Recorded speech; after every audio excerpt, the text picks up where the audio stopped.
Witches. They're present in many cultures and societies around the world and throughout a lot of human history. But I just feel like, especially compared to when I was a kid, there are so many more witches nowadays. I mean, I've even dated one. I don't know. Maybe it's just the type of people I spend my time around now as an adult. But I still want to know if there's a connection between the witches I normally think about from the past and the witches of today. Now I need to preface, I am not here to condemn witches or anyone from practicing their spiritual beliefs. I simply am curious about the evolution of those practices. So after falling down a rabbit hole of witchy content, I've discovered there's a lot of avenues to take when it comes to witchcraft. Herbs, spells, spirits, divinations, etc. This all sounds very witchy if I do say so myself, like it's exactly what I expected witches to do. Now it's a little bit harder to define the witches of the early modern period because the convicted didn't actually write anything about themselves. And even all of the witchy grimoires that I could find were either medieval or Enlightenment. So a little bit too early or a little bit too late. What was interesting though is that a lot of the medieval grimoires that I've read sounded like they should be in the hands of the elite or the clergymen. One, they were written down, and two, they were very heavily based off Christian and Jewish theology, meaning that some degree of magic, not necessarily witchcraft, was also influenced by Christian and Jewish theology. So the only things really written about those accused of witchcraft at the time were either trial reports or newspaper headlines. And I could only find one of those that actually went into detail about the spell she used. The rest of the time it was just, this is how you spot a witch, this woman has the traits. But the general vibe of why people got accused was that somebody got into an argument with a woman and then some unexplainable coincidence happened. So someone got into an argument and then some livestock got sick, or somebody died, that kind of thing. Although there was one time where someone got accused because they threw up glass and a cannonball and a pistol, but that was more of an outlier. And after reading all of these reports, as well as some witchfinders books written by witchfinders like the Malleus Maleficarum, here's the general vibe of witches in the early modern period. So they got their powers by sleeping with and worshipping the devil. They could cast spells, make charms, make potions, and enchant people, but normally only men. They would also ride their broomsticks naked into the forest to meet with their coven where they would eat or sacrifice babies, and they could steal penises and keep them alive in a tree by feeding them oats. Although that last one, the more I read, the more it seems was a bit of a joke. Flying on a broomstick is actually really interesting though. The idea is they would make this ointment out of toxic plants that when absorbed through mucous membrane on the skin, it would give the sensation of flying or the hallucinations of flying and going on a trip. So what they would do is lather up a broomstick with it, ride around naked until they were just dripping shit. Now from what I can tell, this ointment did exist, but it was used for a painkiller or a sedative or maybe in spells, but whether this actually happened the way we think it happened, I have no idea. And most of the batshit crazy stuff that witches did seems to just be made up by scared men in power.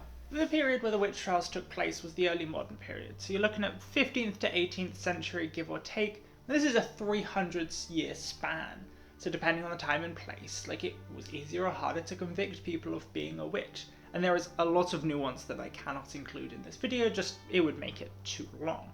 Although I did find a few examples of villagers just not taking her to court and deciding someone was a witch and fucking killing her. Although Gaskell says that only about 50% of the people who were accused were actually convicted, so sometimes it was harder than you think. The people who were accused were normally women on the edges of society. Think poor women, widows, neurodivergent, or anyone less feminine than the patriarchy desired. Okay, now we've defined them, can we find a link between them? And by the end of the 1700s, the Enlightenment has fully kicked in, so rationality has taken priority over the fear that caused the witch trials in the first place. Now, do I think that people just stopped believing in magic? Fuck no. But what I do think is that the elite started to think that rationalism was more important. And even if the common folk still did believe in witches and magic and all of that, they weren't the ones writing shit down. I can't find any ideas of witchcraft continuing on much later than the late 1700s. The use of herbs continues in medical textbooks, but witch covens, spells, rituals, all of that either doesn't exist or is too niche for little old me to find. It's important to note that in some places, yes, people were tried and convicted as witches, but in other places it was heretics. So there is a chance that these people who were being branded as witches, even though they weren't witches, could have just been convicted as something else. Okay, let's try a different approach. Instead of starting with the witches that we found in the early modern period and moving forwards, let's try with modern witches and move backwards. And although not all modern witches are Wiccans, Wicca and other neo-pagan ideas did help to popularize the idea of being a witch. That and feminism reclaiming harmful identities that were prescribed to women. Now I was reading this book by Ethan Doyle White, and he says Wicca was started by Gardner and Murray.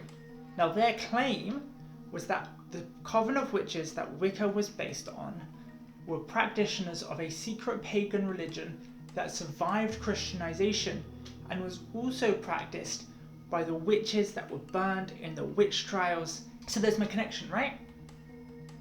Although it was super popular when it first came out in the first half of the 20th century, scientists quickly debunked it because there's zero proof, but we'll keep trying. White states that Wicca is actually an amalgamation of a bunch of things.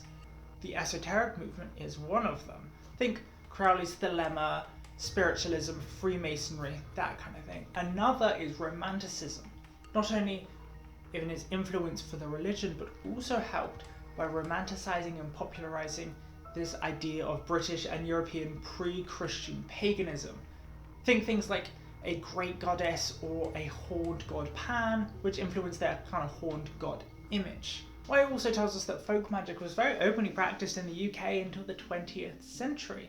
Now, unlike esotericism that has these big ritual magics and secret gatherings, but no like use of herbs or individual spells, unless you count the Horseman's Word, and is mostly men, folk magic has individual spells, it's very herb and potion focused, it's kind of magical care.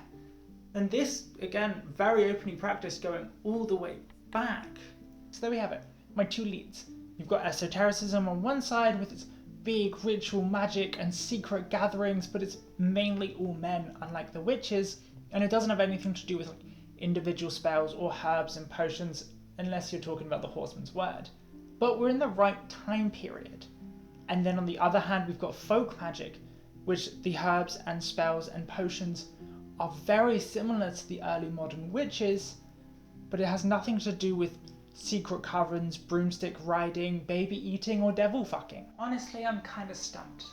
Like, don't get me wrong, I 100% think that folk magic has part of witchcraft, like the spells and the herbs and the potions, they're all almost identical. It just feels like each lead has a different side of it. I don't know. I think I'm going to go to bed and deal with it in the morning. Okay, so I was watching this talk last night by the Champagne Library, and they were saying that magic of the time can be split into two types, high and low. Now, high magic is big and ritualistic and secretive, right? It was practiced by the elites. Think astrology or alchemy, that kind of thing. Low magic is just folk magic. It's just herbs and potions and spells and charms. So here is what I think the connection is between witches now and witches then. Any actual witches then were just people helping out with this folk magic. It's just knowledge that not everyone has. What charms bring luck? What herbs work best with what illnesses? This kind of thing, right? Then anything that is unbelievable and too grand and evil is just made up by men in power who are referencing the only magic they knew. Because all the evil things that witches supposedly did were just the opposite of the evil things that the men in the church did, right? High magic was big and secretive and ritualistic and based in God. So then the witch's magic was big and secretive and ritualistic, but based in the devil. One practiced by man, the other by woman. That's kind of how my theory goes anyway. And then after the whole hysteria dies down and people stop believing in the witches, high magic either turns into the occult with esotericism or science, because what is alchemy if not magical chemistry? And then folk magic practitioners just went back to doing what they were doing beforehand, right? Because the properties of plants don't really change. And as we know, they went on to the earlier 20th century, I believe. And then everything that seemed too evil just stopped being reported because it was all made up anyway by scared men in power, right? Not to mention that most women who were arrested and convicted of being a witch were just women who weren't as submissive as the patriarchy wanted. But yeah, that's my answer. If you enjoyed that, there is more on my channel.